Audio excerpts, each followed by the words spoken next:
I never imagined that the Willow Hills HOA's illegal land grab would backfire so spectacularly. They thought they could build on my property without asking for my permission. They thought they could bully me into silence. But instead, they handed me the ultimate weapon. Their arrogance became my leverage. Their lies became my proof. And their precious bridge? It became my $7 million payday. You won't believe how I turned their power play into the ultimate checkmate. But before I dive into this insane story, let me ask you, what would you do if your worst enemy unknowingly built the key to your financial freedom on your land? Think about it for a second. How ruthless would you be? How far would you go to defend what's yours? The morning air was crisp, filled with the scent of damp earth as the sun broke through the trees. It should have been peaceful. But instead, I found myself staring down at the stream near my property line, feeling a chill crawl up my spine. A group of men in neon yellow vests were standing in the shallow water. They were unfurling measuring tapes and hammering stakes into the soft bank.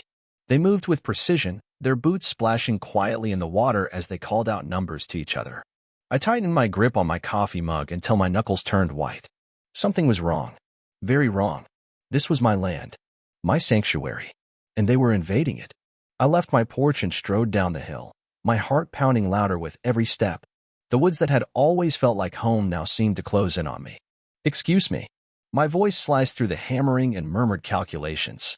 What exactly do you think you're doing on my property? The nearest worker, a middle-aged man with a sun-worn face and sweat staining his vest, hesitated. His eyes flickered toward his colleagues before he turned to face me. Just following orders, sir, he said, guarded. Whose orders? I demanded, my patience already slipping. The HOA, he replied, as if that should explain everything. They approved the bridge project last month. I froze. Bridge? No one had mentioned a bridge to me. No letters, no notices, no meetings. Just the usual HOA garbage about grass height and fence colors in my mailbox. What bridge? I snapped. Nobody asked me about a bridge. The man shrugged, clearly wishing he was anywhere else. You'll have to take that up with Mrs. Cartwright. We're just doing our job. My stomach twisted at the name, Vivian Cartwright, the iron-fisted president of the Willow Hills HOA. If she had her hands on this, it was serious. Very serious.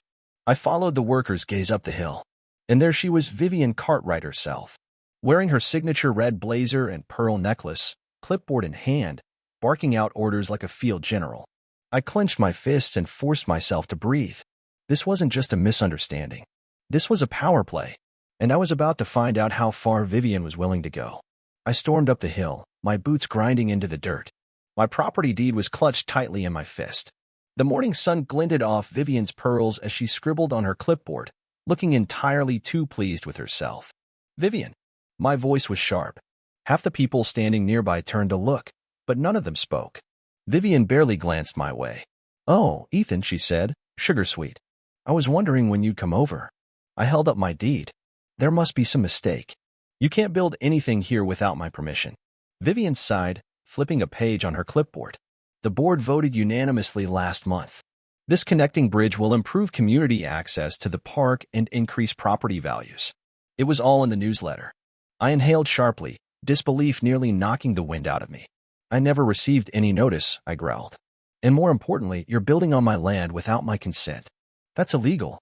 Her smile widened. Don't be dramatic, Ethan. It's just a small footbridge. It benefits everyone.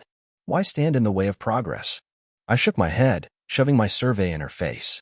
The stream area isn't under HOA easement. I have the documents to prove it.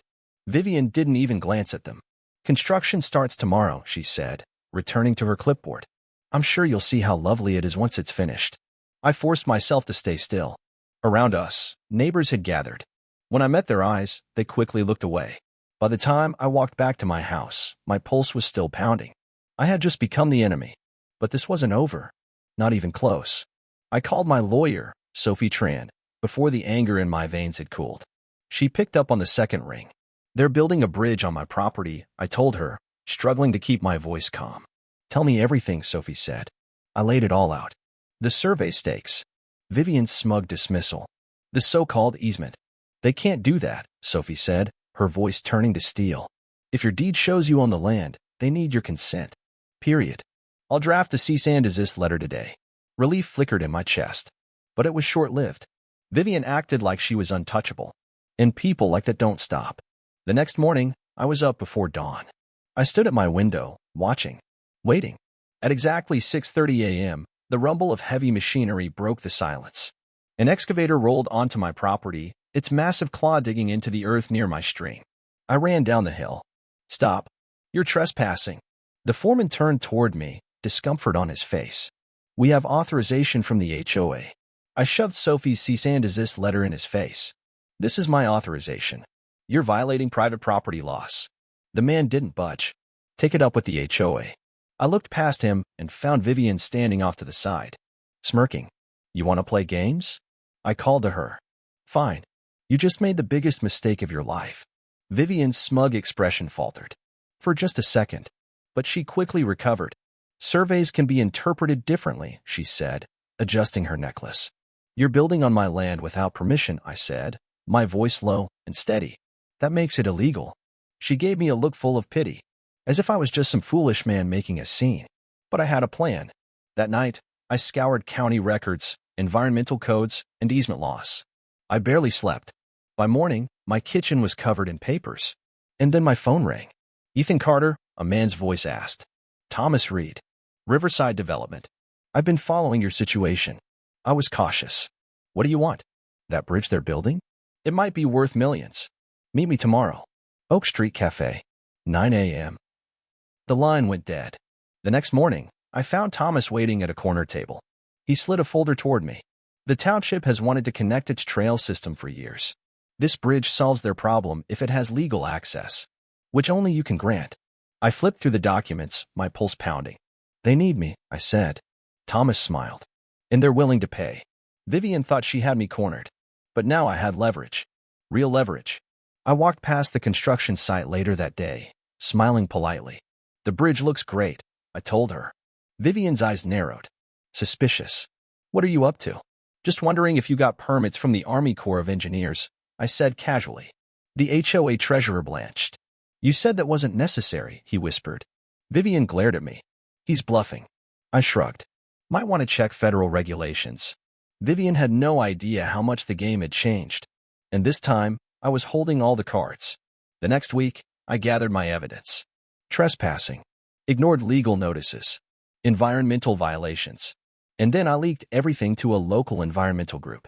By the time the bridge was finished, it wasn't a triumph. It was a ticking time bomb. The grand opening of the bridge was supposed to be a celebration. Vivian stood in the middle of my property, champagne glass in hand, surrounded by neighbors. I walked toward them slowly, phone in hand, recording everything.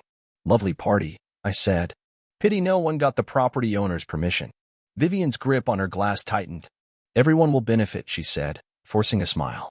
"Except for the owner," I replied. "And the fines? They're already piling up." Neighbors shuffled uncomfortably. Some left. Others stayed to watch the disaster unfold. "You're making enemies you can't afford," Vivian hissed. "And you," I said quietly, "just handed me everything I need to destroy you." By the time the township made their offer, $7 million, Vivian was desperate. She showed up at my door. "We're willing to offer $25,000 for an easement," she said. I laughed. Add a few zeros. Vivian's face paled. "That's extortion." "No," I said. "That's business." At the emergency HOA meeting, I brought friends, the county inspector, an environmental officer, and my attorney. We laid out every violation, every trespass, every fine, and then I announced the township's offer, $7.5 million. Margaret Winters didn't last another hour. By the time I signed the final papers, Willow Hills was a memory. My beachfront condo was paid in cash. I had peace and a new opportunity. An HOA president in another town had overstepped. They wanted my help. I smiled. "Tell me everything. Because sometimes, your enemies build your fortune for you. And that, my friend, is karma."